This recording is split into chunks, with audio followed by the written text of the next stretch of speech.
Messieurs,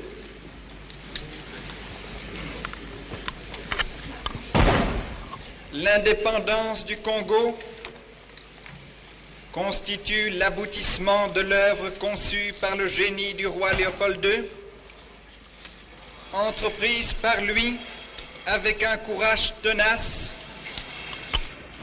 et continuée avec persévérance par la Belgique.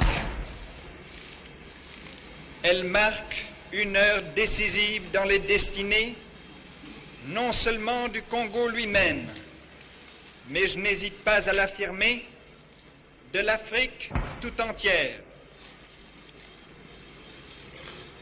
Pendant 80 ans, la Belgique a envoyé sur votre sol les meilleurs de ses fils. D'abord, pour délivrer le bassin du Congo de l'odieux trafic esclavagiste qui décimait ses populations. Ensuite, pour rapprocher les unes des autres les ethnies qui, jadis ennemies, s'apprêtent à constituer ensemble le plus grand des États indépendants d'Afrique. Enfin, pour appeler à une vie plus heureuse les diverses régions du Congo que vous représentez ici, unies en un même Parlement. En ce moment historique, notre pensée à tous doit se tourner vers les pionniers de l'émancipation africaine et vers ceux qui, après eux, ont fait du Congo ce qu'il est aujourd'hui. Ils méritent à la fois notre admiration et votre reconnaissance, car ce sont eux qui, consacrant tous leurs efforts et même leur vie à un grand idéal, vous ont apporté la paix et ont enrichi votre patrimoine moral et matériel. Il faut que jamais il ne soit oublié, ni par la Belgique, ni par le Congo.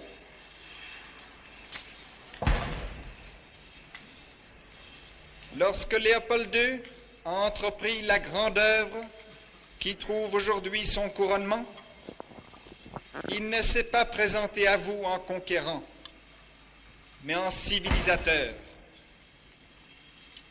Le Congo, dès sa fondation, a ouvert ses frontières au trafic international sans que jamais la Belgique y ait exercé un monopole institué dans son intérêt exclusif. Le Congo a été doté de chemins de fer, de routes, de lignes maritimes et aériennes, qui, en mettant vos populations en contact les unes avec les autres, ont favorisé leur unité et ont élargi le pays aux dimensions du monde. Un service médical dont la mise au point a demandé plusieurs années, a été patiemment organisé et vous a délivré de maladies combien dévastatrices. Des hôpitaux nombreux et remarquablement outillés ont été construits. L'agriculture a été améliorée et modernisée. De grandes villes ont été édifiées et à travers tout le pays, les conditions de l'habitation et l'hygiène traduisent de remarquables progrès. Des entreprises industrielles ont mis en valeur les richesses naturelles du sol. L'expansion d'une activité économique a été considérable, augmentant ainsi le bien-être de vos populations et dotant le pays de techniciens indispensables à son développement.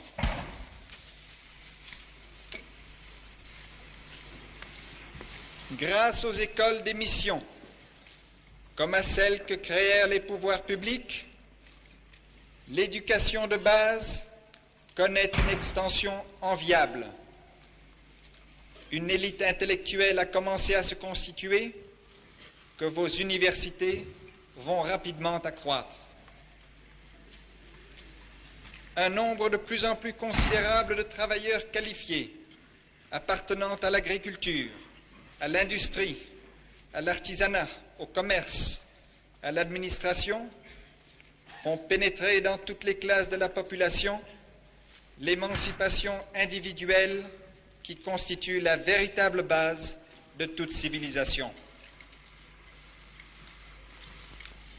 Nous sommes heureux d'avoir ainsi donné au Congo, malgré les plus grandes difficultés, les éléments indispensables à l'armature d'un pays en marche sur la voie du développement.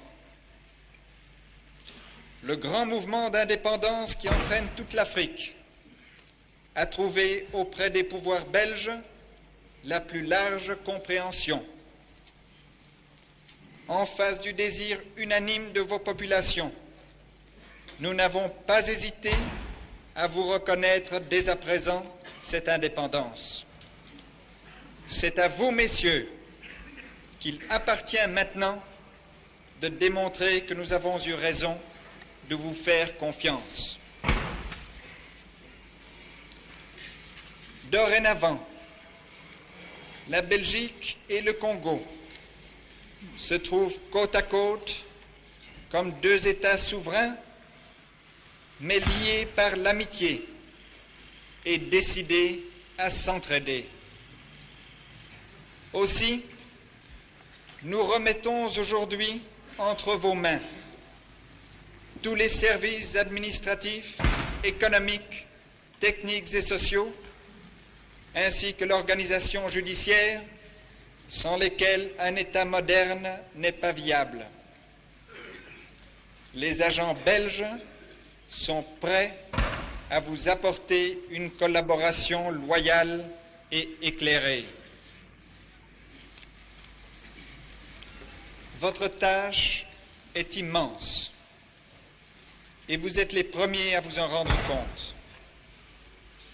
Les dangers principaux qui vous menacent sont l'inexpérience des populations à se gouverner, les luttes tribales qui jadis ont fait tant de mal et qui à aucun prix ne doivent reprendre, l'attraction que peuvent exercer sur certaines régions des puissances étrangères prêtes à profiter de la moindre défaillance. Vos dirigeants connaîtront la tâche difficile de gouverner. Il leur faudra mettre au premier plan de leurs préoccupations, quel que soit le parti auquel ils appartiennent, les intérêts généraux du pays. Ils devront apprendre au peuple congolais que l'indépendance ne se réalise pas par la satisfaction immédiate des jouissances faciles, mais par le travail, par le respect de la liberté d'autrui et des droits de la minorité, par la tolérance et l'ordre, sans lesquels aucun régime démocratique ne peut subsister. Je tiens à rendre ici un particulier hommage à la force publique qui a accompli sa lourde mission avec un courage et un dévouement sans défaillance. L'indépendance nécessitera de tous des efforts et des sacrifices. Il faudra adapter les institutions à vos conceptions et à vos besoins, de manière à les rendre stables et équilibrés.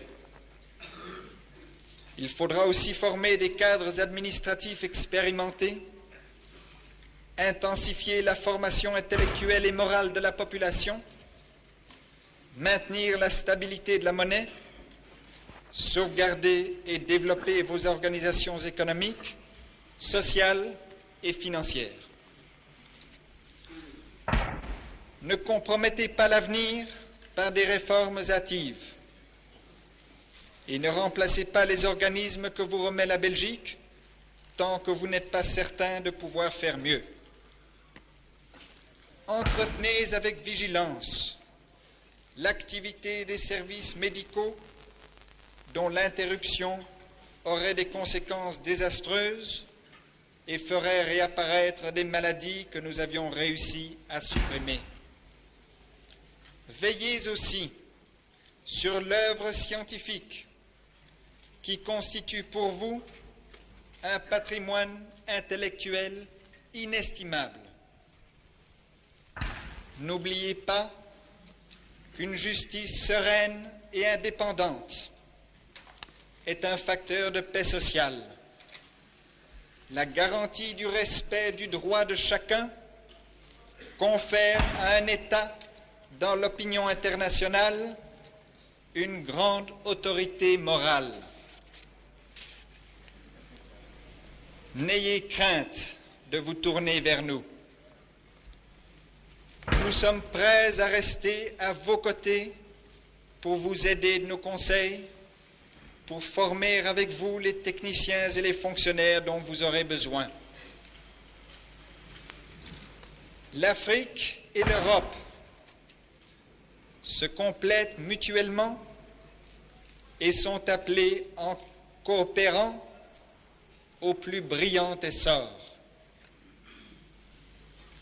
Le Congo et la Belgique peuvent y jouer un rôle de première grandeur par une collaboration constructive et féconde dans la confiance réciproque.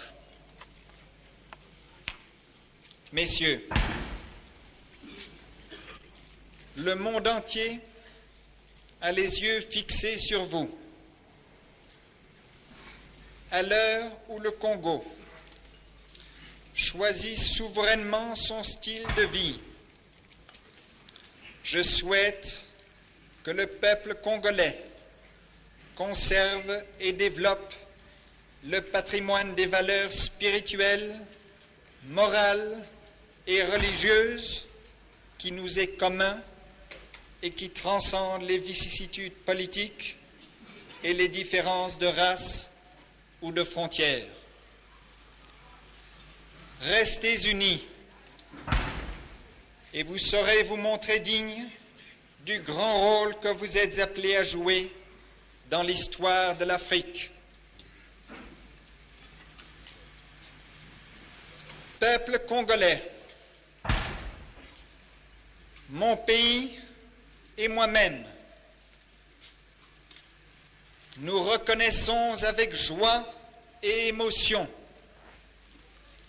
que le Congo accède ce 30 juin 1960 en plein accord et amitié avec la Belgique à l'indépendance et à la souveraineté internationale.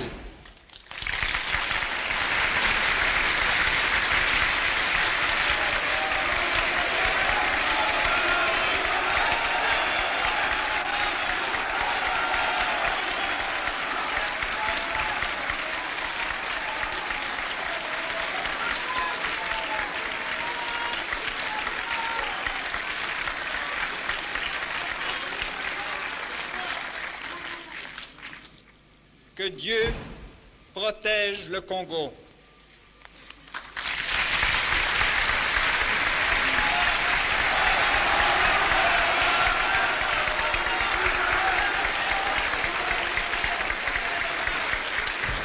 Le président Kassavubu vient de se lever.